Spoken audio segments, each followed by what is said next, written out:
Okay. أي. بسم الله الرحمن الرحيم. السلام عليكم ورحمة الله وبركاته. We're right now inshallah live. Brother Muhammad, your videos.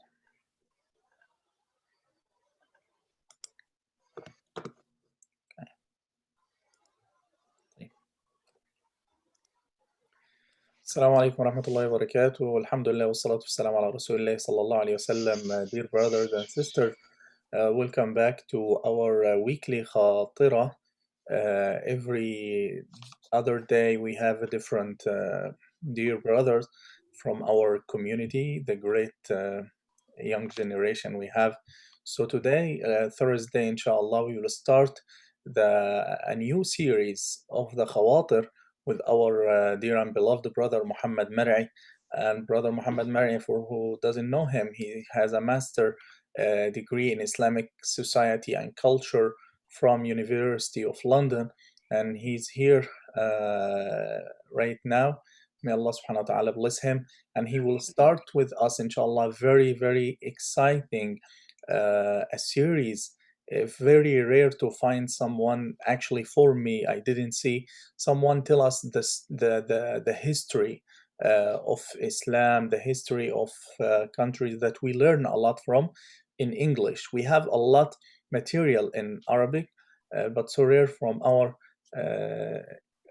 culture here. We have someone to explain it in English, and he will start with us very excited series about Al-Andalus, starting from the conquest of Al-Andalus till the fall. And inshallah, we will start with him today, and you can wait him every Thursday بإذن الله تعالى at 8 on YouTube and Facebook inshallah ta'ala. And I will leave you right now with him. May Allah subhanahu wa ta'ala grant him the sincere inshallah. Welcome brother Muhammad. Thank you, Sheikhna. بسم الله والصلاة والسلام على رسول الله إن الحمد لله نحمده ونستعينه ونعوذ بالله من شرور أنفسنا ومن سيئات أعمالنا من يهده الله لا مضل له ومن يضلل فلا هادي له. Inshallah, as the Sheikh said, I want to do something on the history of Al-Andalus, because Al-Andalus is a period in Islamic history that has a lot of attention on it, and it has a very special place in the mind and in the imaginary of the Islamic world, and especially the Arabs, who often will talk about Al-Andalus as a lost paradise, as Al-Firdaus al-Mafquda, as is described in lines of Arabic poetry. Especially the Arabs. But before that, I want to talk about Islamic history in general and some kind of general understandings and general thoughts on Islamic history and the importance of the study of Islamic history, and how we as Muslims in the West and Muslims in general can benefit from a study of our history. And so the first thing that I want to say is that we have a very rich and a very broad history. We have everything from the time period of the Prophet ﷺ, and throughout all of the empire's 1400 years of history that stretches a geography that from the westernmost edge you have Spain, and then from the easternmost edge you have the borders of China and South Asia and beyond. And in the north, you have the Caucasus Mountains and the borders with Russia and beyond. And in the south, you have the African Sahel and the Swahili regions, and even more beyond in there. And so when we talk about Islamic history and we talk about the Islamic world, we're talking about a stretch of land that is very hard to quantify. We're basically talking about a third of the world here when we talk about lands that have come under direct rule by Muslims or have entered into Islam. And we're talking about a multitude of people and a multitude of languages that go simply beyond the common Arabs or Turks or Southeast Asians. And we have a number of languages aside from simply Arabic and Persian and Turkish and whatever other languages are popular. And it is my, inshallah, goal to kind of expose us to the width and breadth of Islamic history, because it is more than simply the Umayyads, the Abbasids, and then the Ottomans. There is more stories to be had, more lessons to be learned, and more benefit to be gained from a study of Islamic history history that is all encompassing, that we look at 1400 years of history as 1400 years of history, that we look at people as they were and try to come to a better understanding of how the world around us was affected by these people and how in turn it affects us. Because the study of history is all really reflections on the past. We look back in time and we look back at how things were. And all of this is clouded by our understanding and what sources we have in front of us. And then we build ourselves up in relation to history. So when we talk about history, on one level, we're talking about events that happened. But on another level, we're talking about how we see ourselves through these events and how we construct our identity. And so, without having a solid grip on the basics of Islamic history, on having an understanding of Islamic history, we're kind of lost, and we allow someone else to write our own history for us, to define the world along their own terms, because this is how kind of culture and these sort of things work. Uh, if you don't have a grasp of your own history, if you don't tell your own story, someone will tell it for you, and they'll decide how to write you in the story as a character. And so it falls to us to look to the great scholars of the past and the scholars of our history, and to come to a new understanding of our history and to bring it back to our new generations so that we can all benefit from it, inshallah. um, and so I've chosen Al Andalus as the spot where we'll start, because Al Andalus allows us to talk about most of the major themes in Islamic history. You can talk about Andalus as part of the wave of Islamic conquests under Bani Umayyah, under the Umayyad Caliphate in the 700s. You can talk about the rise of Al-Andalus during the Golden Age and during the age of Islamic sciences and culture and philosophical production. And then you can talk about Al-Andalus as part of broader political trajectories when we talk about the rise of the Western Christian states, of crusades and Reconquista, and you can talk about it when we talk about the kind of midlife crisis of empires. And then ultimately, there are special lessons to be learned from Al Andalus when we get into the fall of Al Andalus and we get into Mulk al Tawaif. And it's a very interesting thing because towards the end, you can look at the rise of nation states and the idea and the concept of nation state, and eventually conquest into the New World, or the age of exploration and Spanish escapades in the New World and whatnot. So all of this is an outgrowth from a study of Al-Andalus. Um, and it allows us to study so much more and to see other trends that are happening throughout the Islamic world through kind of the lens of Al-Andalus without leaving one very specific area. Um, and so to start us off today, inshallah, I wanted to talk a little bit about Al-Andalus before the conquests, Spain before it was conquered, and what the situation was like there, so that when the Muslims come in, we have an understanding of what they're walking into. Um, and then kind of we take the story on from there, inshallah, for as long as for as long as Allah subhanahu wa ta'ala allows and as this permits, inshallah. Um, so the when we talk about Spain, we talk about Al-Andalus, we're talking about Spain and the Iberian Peninsula. And before the coming of the Muslims in 711, Spain was previously part of the Roman Empire. And it was a rather important province to the Romans. It had silver mines. A number of famous emperors came from Spain. And as the Roman Empire declined, barbarians came into, or what is called barbarians, came into Europe, the Germanic tribes. And these Germanic tribes worked their way across Europe, claiming land for themselves. Different tribes settled in different places. You have the Lombards who settled in Italy, you have the Franks who settle in what becomes France, and you have the Visigoths who spread out in the Iberian Peninsula in Spain. And they established for themselves a Christian kingdom there.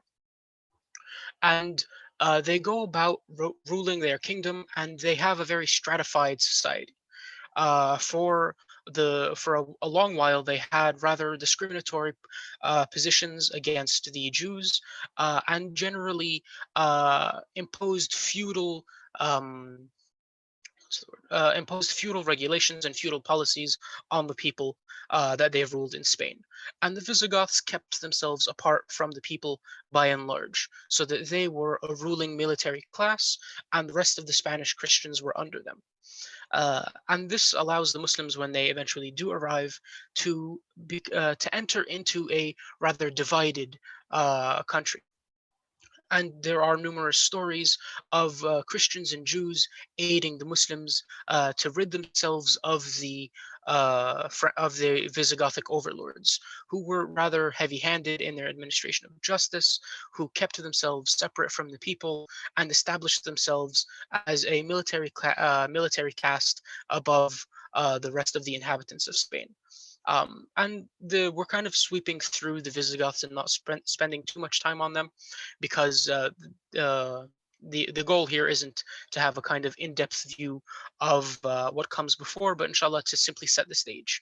And there are a number of books that people can go and research on and read up more on if they're interested in the Visigoths. And I can kind of, inshallah, I probably will for next time come up with a reading list, inshallah, of further resources that people can look to should they want more information on anything. Because a lot of this is coming from not any one book, but years of research. And as the Sheikh mentioned, my master's and my undergraduate degrees in history and the research projects I've done there. And so you have, before the coming of the Muslims, you have the Visigoths who have established themselves in Spain.